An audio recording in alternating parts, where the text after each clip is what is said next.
Conrad, the storyteller, here with another episode of Storytime for the Everyday People of the World.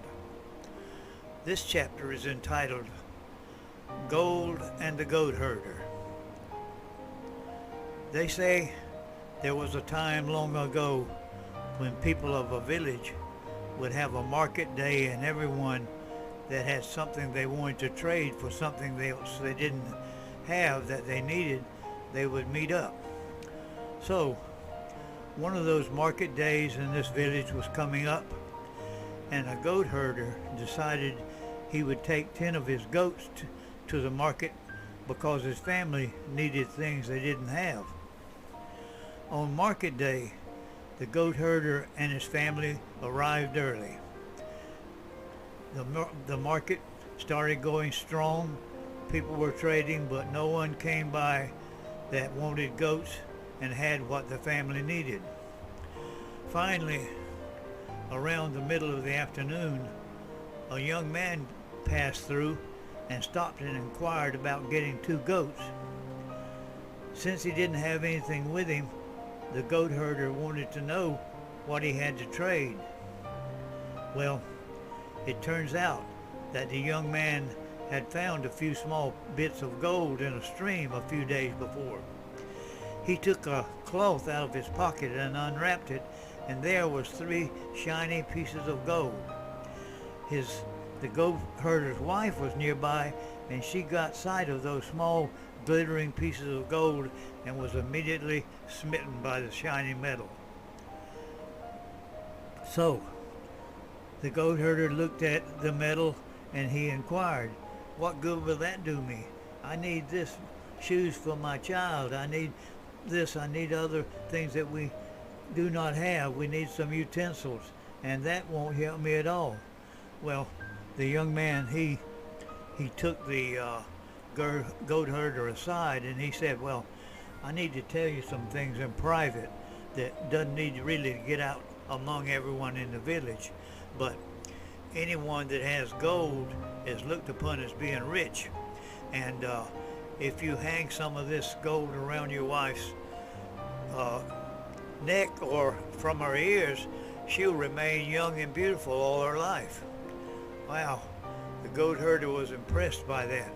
They walked back over to where the goats were, and the young man, he held the cloth wrapping with the gold up in the air, and he said, "You know, this gold weighs much more than I thought it did when I took it out of my pocket, and it's so much heavier, and gold is worth so much, and people that have it, everyone knows that they are rich, and I'm going to have at least 8 of your goats for this gold." The goat herder, he balked at that idea.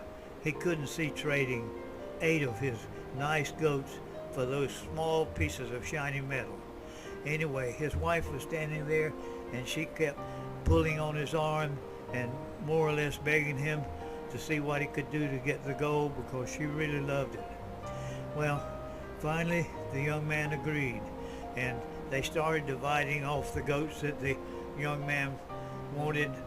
When he held the wrapped gold back up in the air and turned his palm flat, moved it up and down and said, "My gosh, this gold is heavy. I'm going to have all 10 of your goats for it. I just can't let it go for nothing. It's worth so much more." And the herder, he was absolutely stunned. He didn't know what to do. All 10 of his goats for that little bit of shiny metal. He just couldn't believe it. But then the young man reminded him, "You remember what everyone says about how your wife will look if you make her some earrings of this?" And the goat herder thought for a minute, and the idea really appealed to him, so all at once he agreed. That did it. The goat herder said, "Okay, take all 10 of the goats and be off with them." So the young man rounded up the goats with their leash and started off down their way between the stalls selling things. And the goat herder, he stood there a minute realizing that he was empty-handed, as his wife had taken the cloth the gold with a cloth, and he was with nothing. But they started walking away, and he was thinking to himself, what a wonderful thing will it be for my wife to remain young and beautiful for all our lives. Well, sadly, that didn't happen. Everyday people of the world, it's been the same way since.